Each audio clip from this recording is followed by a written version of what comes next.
me now to discuss these dramatic developments is the governor of the Central Bank of Iceland, Davíð Oddsson. Mr. Oddsson, it's a very difficult time for you. Let's start with your currency. What are you going to be able to do? Well, I would first like to stress that from our side it was a little bit overstated that we had already secured this 4 billion loans in euros from the Russian government.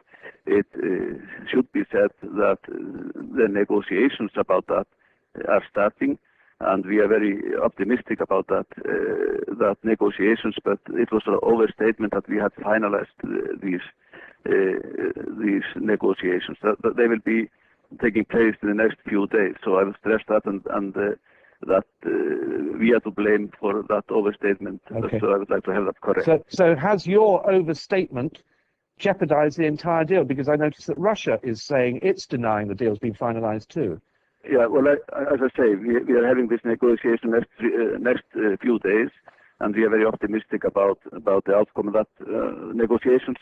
But it was an overstatement of our behalf, and I would like to correct that. 4 billion euros, not very much, is it? 4 billion euros is a lot if you think about the reserves of the Icelandic Central Bank and the size of the country. We are 300,000 people, and if this goes through, which I'm hopeful that the negotiation will be positive, this will be a very, very big help to us. And we haven't got so much help from our very good friends in the Western Hemisphere, but though we have made a swap agreement, currency swap agreements with the 3 Nordic countries, Norway, Denmark, and Sweden, which was very helpful. But that is all the help that we have gotten from our dear friends in the Western Hemisphere. So this decision by the Russian government to take up negotiation with us is very much welcome. I don't regret now, having not joined the euro, the many occasions you've had the opportunity to do so. I believe the unions are pretty keen that you do so now, aren't they? Well, I seem to see that there is not calm in Europe at the moment, is it? I think the banking world of Europe is burning at the moment, and they have trouble all over. So that doesn't seem to be the only solutions to the problem. So that is, in my mind, a different question.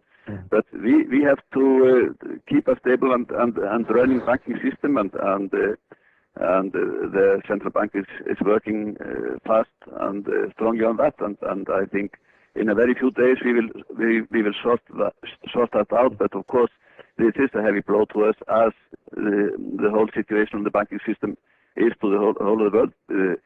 This is the worst crisis that this part of the world, Europe and America, has gone through since 1914. So this is a tough times, of course, for a small island here in the north, but for everybody else.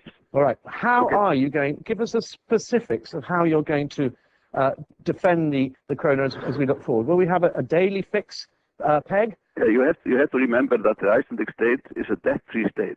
The nation, through the debts of the banks, has lots of debts, but the state itself is debt-free state, which is very helpful at this moment, and makes us enables us to go through this currency crisis step by step, and we will do it by step, and we are starting to do that and taking our part in the currency market that we have not done for a while. So that is what we are doing to keep this moving. It will take time. We have crisis in 2 of the 3 major banks, and we have really crisis in the whole of our banking world, and our banking world is relatively big if you compare it to the size of the country and the size of the economy of the country. Your bank's got assets worth getting on for $15 trillion. You've got a GDP much smaller than that. Foreign reserves of 308 or so billion. We have the same situation in that respect as Switzerland. The size of the banking system is 10, 12 times as the GDP of the country.